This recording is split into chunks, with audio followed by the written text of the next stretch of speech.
book lovers, Jen here with a YA book review for you of House of Salt and Sorrows. So this actually, I read it I think within 2 weeks, which if you follow this channel, you know that in the last year or so my reading, or maybe 2 years, my reading has been a lot slower. So for me to read this in 2 weeks was pretty amazing. This book is lovely. It's by Erin A. Craig, and it is a retelling of the 12 Dancing Princesses, which is only a fairy tale that I vaguely remember. So I don't know if that helped me or hindered me in the fact that I don't really know the original story. But it follows Annaleigh or Annaleigh. I suppose it's Annaleigh. But it follows Annaleigh, and she has 12 sisters. Well, there's 12 of them all together.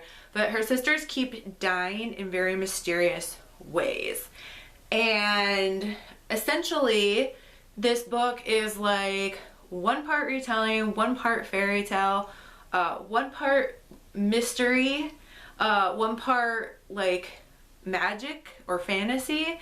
And it's really interesting and it's super creepy. So it's like also one part horror. I know that's a lot of parts. I'm not sure how many parts actually make a whole, but this book is a lot of things and it's really suspenseful and I really enjoyed it. It's not gory at all, which is my preference. But essentially, Annaleigh is trying to figure out why her sisters are dying, and she suspects that it's not natural causes or natural accidents or whatever. She thinks that someone is killing them, and her sisters get new clothes, and they have, you know, they start going to these balls because there's a little bit of magic in terms of the immortals in this book can walk amongst the mortals. And so somebody told them that there's like magic doorways between these islands, and that's how the gods travel. So they start going to these different lands and dancing at these balls. But essentially Annaleigh starts to realize that not everything is as it seems. And there's a love interest and he's pretty marvelous. At first you're kind of like suspicious of him, but I think he's a great character. Actually, I plan on making a candle for him for my shop, which is the Bookish Flame, and I always link it in the description box below. I actually ended up making a House of Salt and Sorrows candle, and it's called To the Salt, which is part of what they say during a burial, but for some reason I kind of take it as like a cheers to life almost. So I did take some fragrance notes from throughout the book and make that candle. It's actually... oh, I'm actually sold out of it. My candle stock is over there because my candle shop is in my basement, but it's too drafty to keep the candles down there. But I'm actually needing to remake that one this weekend. So by the time you see this video, it's probably back in stock. But anyway, so I don't even know. Like there's no, like the book is super mysterious and suspenseful, and it's extremely atmospheric, so I don't want to give any spoilers, but there's a lot of suspects in this book. Like one minute you think it's this person, but then stuff starts happening. You're like, oh, maybe that person isn't guilty, you know? And then you're like, well, I bet it's this person. And then you're like, wait, is it all just like not real? Like what is happening?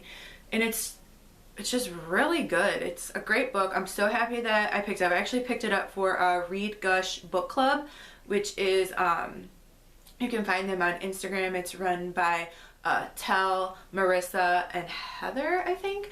And it's just a fun community. They do read-alongs a lot, and they often have monthly challenges if you're part of the Bookstagram community. But if you like Wicked Deep, or if you like Winterwood, which I just read not that long ago, so books by Shea Ernshaw, then you would really like this. It's very atmospheric and creepy.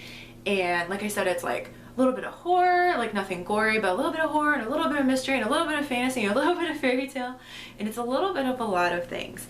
So like I said, it's kind of hard to give the description without giving anything away, but the general premise is that Annaleig's sisters are dying she thinks that someone is behind it. The rest of the family thinks it's a curse, and you know, is she gonna be next, and can she figure out who's causing this before she's next, or before another of her sisters passes away.